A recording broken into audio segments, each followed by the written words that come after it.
got something that I want to tell you about, because it is the most important thing I have ever learned.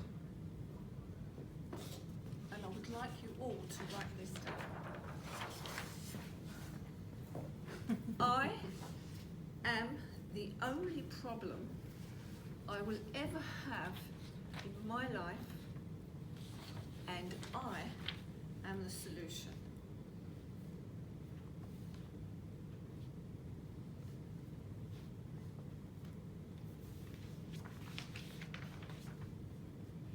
Neat handwriting.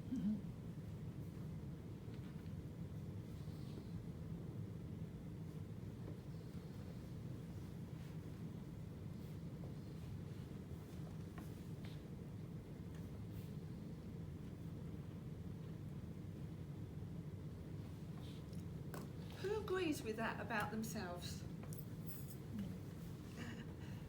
Brilliant. You're my people. The second most important thing I've ever learned,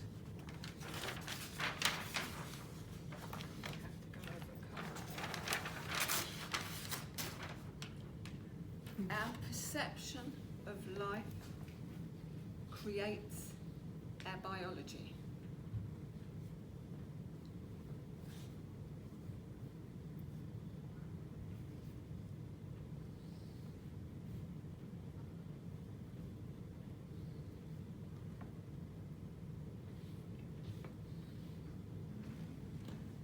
And what that means for you and me is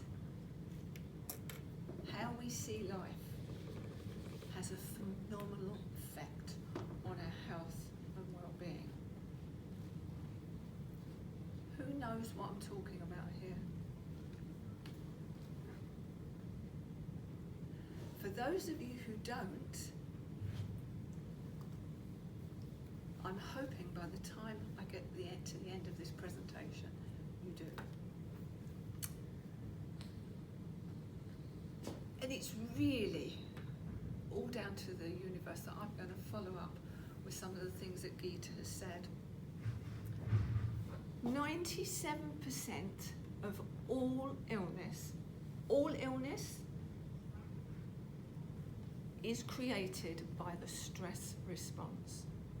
Now that's phenomenal, isn't it? Even more phenomenal is that means that only 3%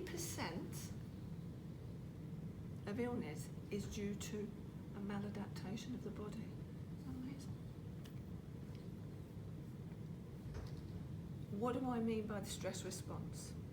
There's an amazing endocrinologist who was called Hans Selye, wrote a phenomenal book called The Stress of Life, and he talks about the stress response. And we might think that means anxiety or worry. That isn't what Hans Selye meant.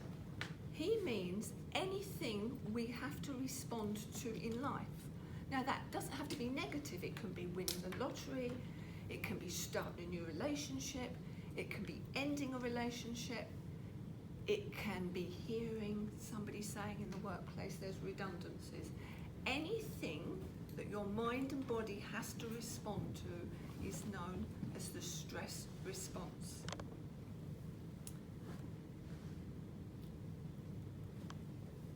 Why is it then that we all respond maybe to the same thing in different ways? Because we will all have a different response, won't we, to maybe I might say to Ali, you've won the lottery, and she'll say, woohoo, I'm out of here, the bags are packed and I'm off for 5 years. You know. Whereas Sonia might go, oh, that's a big responsibility, isn't it? Oh, people are going to be begging me for money.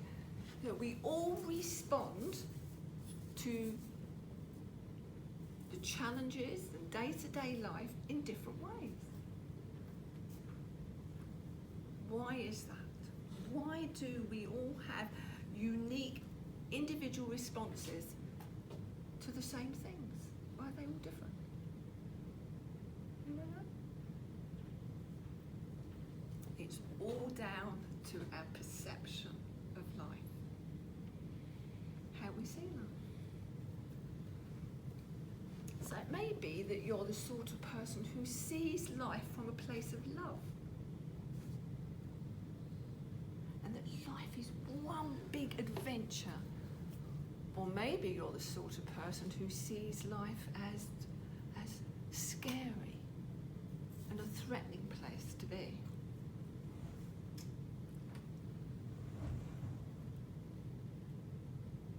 Where do we get our perceptions from? Well, we've already heard it here today, haven't we? Our perceptions come from our formative years, our early formative years, from the experiences we have, the relationships we have, and the environment that we live in. And we acquire our perception of life. We don't design our own perception of life. We acquire that. So basically, our perception of life is pretty much unconscious until we recognise that. Dr. Bruce Lipton, renowned developmental biologist who actually worked on the Genome Project, he was the person who came up with this: our perception of life creates our biology.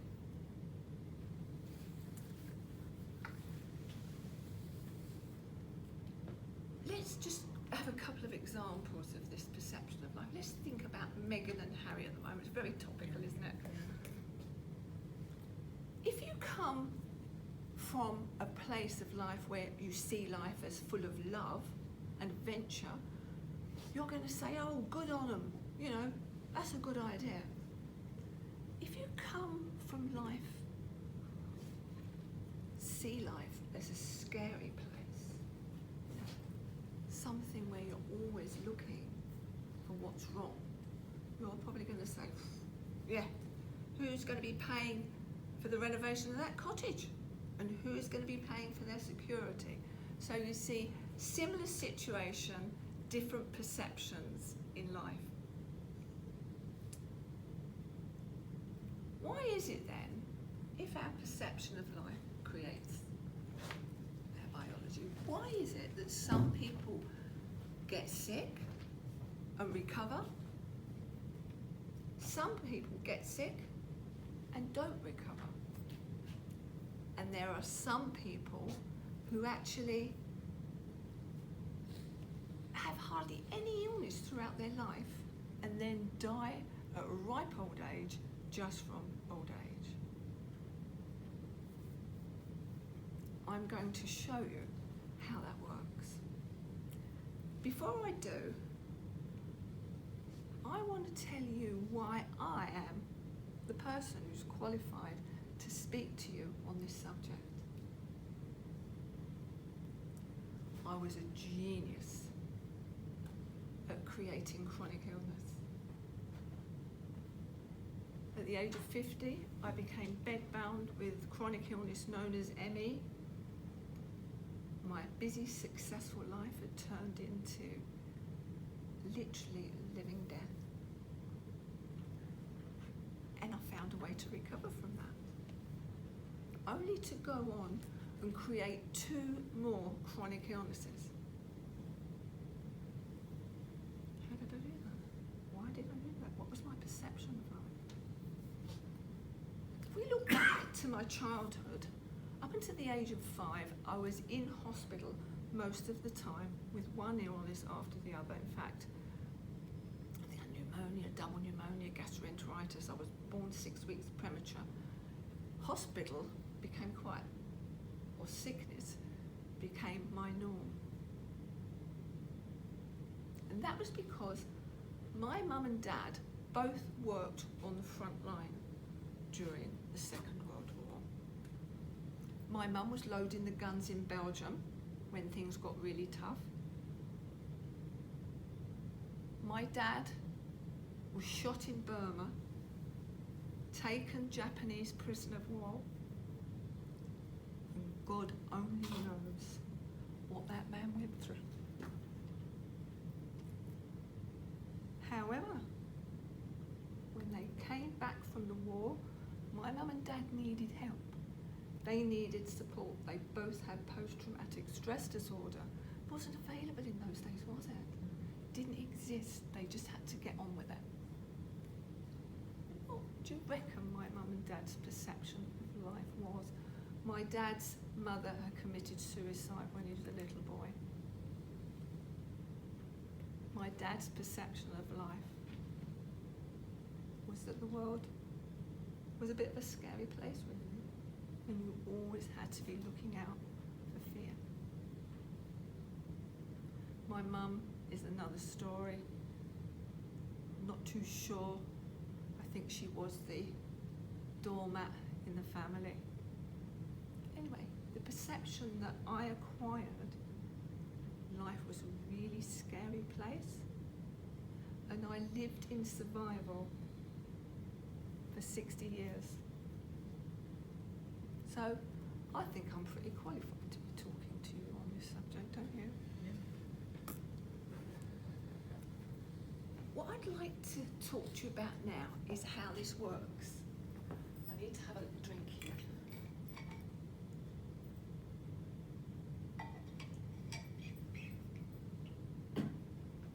And I think, I'm not sure if it was mentioned before, but we all know that research shows that, from Dr. Joe Dispenza, one person, for 70% of our lives, we all live in survival mode, generally. So we live in survival mode for 70% of our time. So let's imagine we've got the Harry and Meghan scenario. Let's have a look here. 3 years back here. We've got the Meghan and Harry scenario.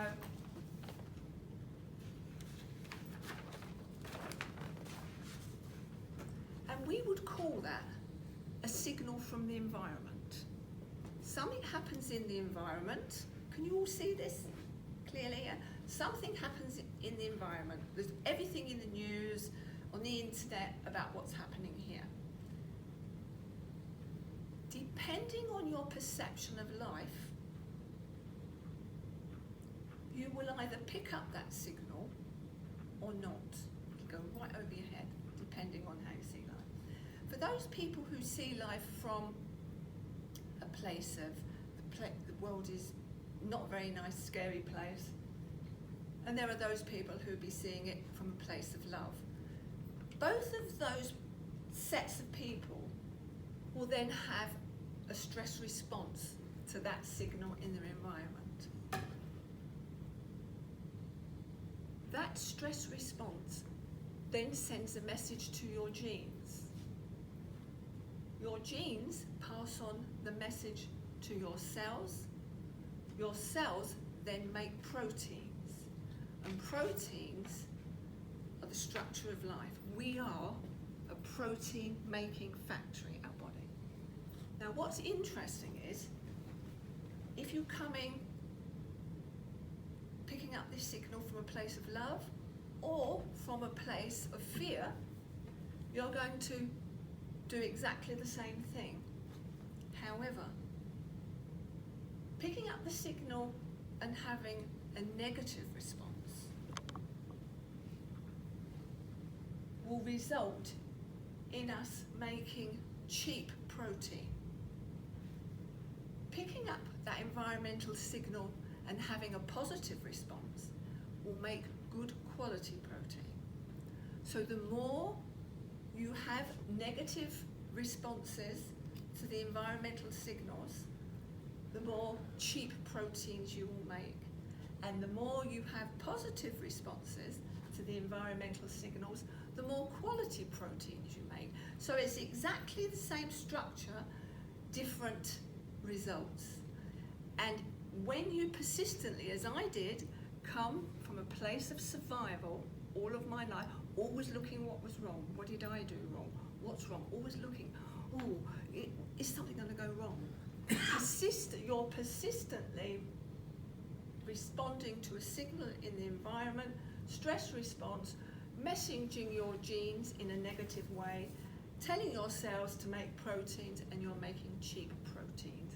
And that is how we create poor health. I'm going to sort of leave that there a bit because I want to go on to something else now. Go back to perception, really. Our perception in life not only has a phenomenal influence on our health and well-being, but it influences our relationships, our success in life, how successful we are, the jobs we take, our finances, our perception of life underpins absolutely everything that we do. So who would be interested in finding a little bit about what your perception is in life, and then when you find that out, changing it should you wish? Anybody here be interested in that? Yes. Yeah. You can have a nice rest now because I'm going to get you to close your eyes and take a couple of deep breaths. So in through your nose,